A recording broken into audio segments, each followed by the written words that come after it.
Karena inilah uhdira damuhu, dihalalkan darahnya. Tampaknya kan pelai berat penjelasan dan dukan yang kata tupu tabut dalam tarikh Melayu dalam kulasah ini. Nabi ada lakukan penaklukan kota Makkah, nak terjadi pertumpahan darah. Karena Nabi ni pegak pengumuman so yang tamang dalam haram, maka dianya orang tersebut beraman. So yang tamang dalam rumah Abu Sufyan, maka orang tersebut aman, tidak akan dibunuh. Masa tiba-tiba nyepat lagi Ibnu Khattal diupoh Nabi kan. Pu penyebab ji. Apa nak tuduhan lagi Ali bin Sina dituduh dalam buku Ali Sina bahawa Nabi memiliki karakter pembunuh berdarah dingin. Karena Nabi melakukan pembunuhan karenanya akibat dari traumatik Nabi masa lalu. Karena Nabi memiliki sifat ketakutan, pula melihat malaikat Jibril kan ya tapi Nabi ya kurang.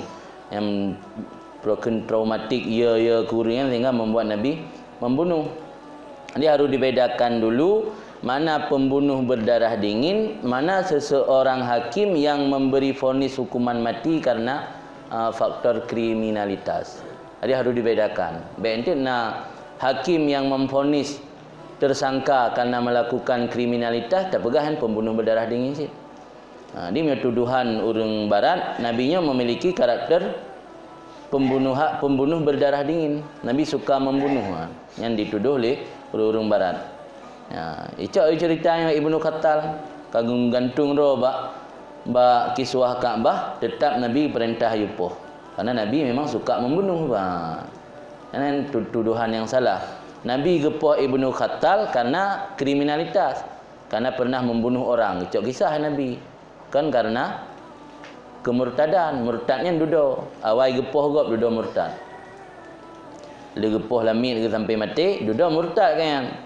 Nabi gepoh Ibnu Khattal kan karena kekufurannya. Dia kan gepoh kafe-kafe yang lain. Bahkan jika buat pengumumannya seorang damang dalam masjid ji aman, seorang damang dalam rumah Abu Sufyan ji aman. Berarti gepoh oleh Nabi Ibnu Khattal kan gara-gara kekufuran, tapi gara-gara faktor kriminalitas ji yang pernah ipoh go. Gara-gara yang gepoh Nabi, maka berai dalam kan ingat apa lihada uhdira damu. Gehadar, hadarnya kan gepahala darah gara-gara faktornya.